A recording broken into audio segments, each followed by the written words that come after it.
Let's talk movies. And the movie maestro Tim Burton is with us in the studio. Tim, how are you? Hey Robin, how are you? I'm good, thank you very much. And you're obviously preparing for good weather or something with the shirt. Well, no, this is my Avatar tribute shirt. Very colourful. Do not adjust your TV sets. But so we are starting with Avatar then, because we are. The re-release is out, isn't it? That's right, Avatar. A lot of people are very harsh on it and say it's all about giant Smurfs, but it's much more than that. You know, I mean, you have the original Avatar, which was 2009, believe it or not. The years have flown by. So this has been re-released in a beautiful new remaster in 4K, high definition. It's still in 3D, but the 3D elements have all been remastered and kind of restored in different ways. So it'll be even more immersive than it was in 2009. Obviously, technology is one of James Cameron's biggest attributes. You know, he loves that side of filmmaking. And I mean, it's good for us. I mean, it can be that detail, which really, the likes of Avatar, with this wonderful world, it really is enhanced. You can see it in, you know, IMAX and 4DX with all the seats moving if you want all that, and the water spraying at you, or simply in 3D. But I say simply in the best possible way, because it's so immersive. You know, as long as you get the proper glasses, not the NAF paper ones, the proper plastic glasses. I think they cost about $4.20 or something. As long as you wear the proper ones, then you really are there, and the depth of focus and everything is really immersive. And of course, the music by James Horner, wonderful, washes over you whenever you have Jake's flight, you know, on that very unusual kind of bird thing. Yeah. It has a name, but I can't remember. But Avatar, yeah, seeing Avatar back in the big screen's thrilling, and it's a great little taste to what lies ahead. December the 16th is the red letter date for The Way of Water, Avatar, the sequel. It's set a decade after this, you know, Avatar, which is currently at cinemas. So we follow Jake. This is, you know, Sam Worthington's character, and we are set decade later, and we're actually following his family, and he has to try and keep his family alive, because once again, forces are at work to try and destroy the world, you know. So it's something to look forward to. And of course, it's over a decade since the first one, so it's going to open up Avatar to a whole new audience now as well, isn't it? That's true. Yeah. Yes, it is. So it's all strategic, definitely strategic. So yeah, Avatar would be something to definitely look forward to. But yeah, go and experience the original film now while you still can. It's good. All right, well, since we're getting all nostalgic, we're going to head way, way back in time to Fiddler on the Roof, which, if I'm not mistaken, was 1971, wasn't it? Very good. It was 1971. It was up for loads of Oscars. It won for the Best Adapted Music Score. That was John Williams' first ever Oscar, not for his own music, although he did write some music and some flourishes for Jerry Bock's score back in those days.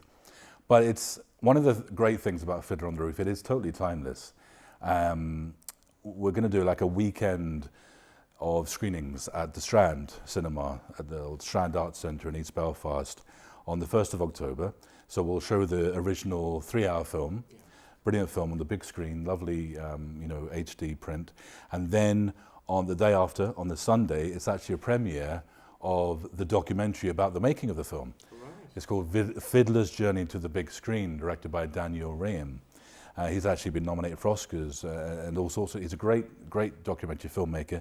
He'll be introducing the film, and it's a great coup actually. It's a lovely premiere for us to have in Northern Ireland, because it's actually, I mean, it's been out over in the States and in Israel and other parts of the world, but it's not premiering in London or in Dublin until later this year. Okay.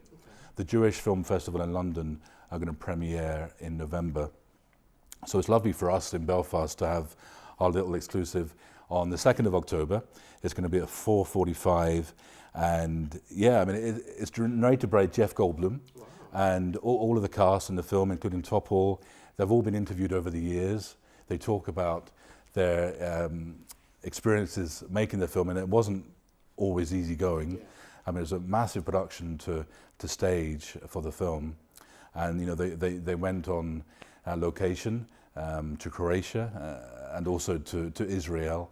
And of course, when you think of the subject matter of a people being forced out of their community, it's so timely because of what we watch on the news each day. It's you know, so So it's a timeless film. And Fiddler on the Roof features so many great songs, as you well know. And I know we have a nice clip to kind of show some of the clips from the movie and the new documentary. And like If I Were a Rich Man, Miracle of Miracles, all these iconic, Matchmaker, one of everyone's favourites. And it's going to be wonderful to see it on the big screen at the Strand. So hopefully people can come along. Excellent. Okay, let's move on to new releases then. What have we got? Yes, so new release-wise, well, I think we should definitely talk about The Woman King. Yeah. Now, The Woman King is definitely hot property when you talk about Oscars. Whenever we think about the Oscar race early next year, I think we'll see Viola Davis get another Oscar.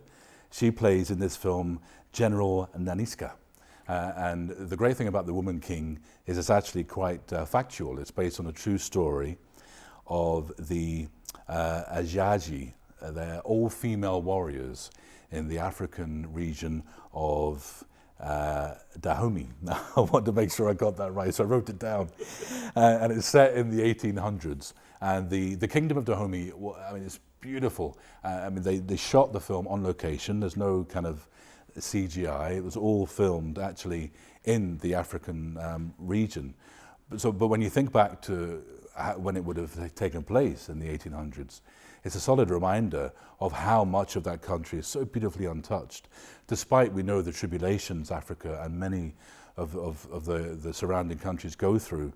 I think there's, as I say, you know, seeing that on film, the beautiful untouched scenery, and then being reminded of the hardship and the brutality that they had to endure. I mean, and this all-female warriors who were trained really like an elite force, you know, back in the 1800s, were having to, you know, fight for their, not just their integrity and freedom, but also, you know, for their land and their families by these horrible European slaves, traders, you know, coming to steal families and even their own people, you know, African people who were really just, you know, feeding off the money and the finances of this, forgetting all about, you know, the humanity. So it's a wonderful film. The Woman King is going to be out next week, but there will be previews these coming few days. So check the listings, but it's something which I highly recommend. And as I say, I think it's really going to be Oscar success early next year. Excellent. What else have we got then? Well, another good one I think we should certainly highlight is Brendan Gleeson and Colin Farrell are going to be starring in the Banshees of Inisherin. Yes. And this is Martin McDonagh's latest film. You know Martin McDonagh, he made The Guard, In Bruges, terrific films. And when you think about In Bruges, of course, we've got Colin and Brendan back on screen together. Yeah. First time they've been together since that film, actually. And with this film, it's set on the west coast of Ireland, so it's back to his kind of The Guard territory. And it's really about this small community. And these two friends have been friends since like 11 or, you know, really young. But Brendan Gleeson is so sick and tired of Colin Farrell. He says, right, I don't want to be your friend anymore. You know, one scene in the film, you know, one of the youngsters, what are you, 12? You know, it's the way he says it. Like Brendan Gleeson, what is it, 60 or 70? Yeah. Colin Farrell's, you know, middle-aged now. And Colin Farrell can't believe what he's saying. Really? And, you know, he just doesn't want to, but the problem is it's such a small, tight-knit community, you can't not bump into each other. Yeah. And he says, you know, I don't want to be around you anymore unless you stay away from me. I'm going to cut off each of my fingers. You know, it sounds pretty intense, but you know, it's that classic Martin McDonagh black humor. Yeah. It's done with such, style and class, and of course, the actual performances by Gleeson and Farrell are what make the film. So that's really highly recommended. And I think recently at one of the film festivals as well, they got the award for the longest standing ovation or something, 13 minutes. Yes, that's right. Venice Film Festival, didn't they? That's right. I mean, Elvis got a massive ovation, nearly almost the same, but they did. But I'm looking forward to this. It's going to be out in October, so that's something to look forward to. But another one showing now, which we should not certainly forget about, is Don't Worry, Darling. Yes. So directed by Olivia Wilde. We know Harry Styles and Chris Pine. Apparently, word is they didn't get on. I don't know if that's true. Right, okay. They didn't get on set, but I'm not sure. You know, we never know. You know yourself with press and media. Sometimes these pictures are painted, and we never really know what goes on behind closed doors. But there was a bit of a kerfuffle when you talk about film festivals, a festival recently where it looked like Harry Styles was totally blanking Chris Pine, Yes, which is yeah, bizarre. yeah. But I don't know. So is Harry going to go on to have this big, successful film career then? It seems to be Yeah. certainly going in the right direction. I mean, we know how good he was in 1917, and things have progressed very well for him. And in this film, he does have great charisma, and he always did, of course, in the band. Yeah. He was on stage, and you always, certainly your eyes always went to him. But whether he has that lasting power remains to be seen. But he does. He's quite menacing in this film. I mean, it's quite an unpleasant film. You shouldn't say, as I say, set in 1950s, so it's all very, glossy America, but it's deceiving. There's an undercurrent of quite unpleasantness. So, but he does handle that narrative quite well, which any actor with talent, can. So that's a good sign with Harry Styles. Indeed. Right, let's talk streaming platforms now as well. And something that I am loving is Only Murders in the Building. When I first saw the lineup, Steve Martin, Martin Short, I went, brilliant.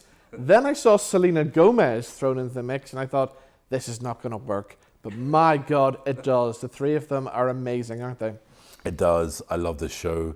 Season 2 has been even better than season 1. It's been so impressive. Selena Gomez is quite, certainly a surprise, kind of left field. I think her performance has been so sincere, and even her wardrobe is great. These kind of fluffy jumpers she wears, I love it. It's very kind of elegant New York, but it's clever. It is, the concept of the kind of the podcast, which is very kind of in and street. And Murders in the Building. It reminded me a little bit of kind of some of those old Woody Allen films, But this is definitely even, it's notched up a notch. I think it takes you right back to Steve Martin in the 80s and all those great films that he did. And you remember just how good he is as a good comedy actor. Totally, yeah, absolutely. And the chemistry with him and Martin Short is really fabulous, because you remember like the Three Amigos and those films they did together.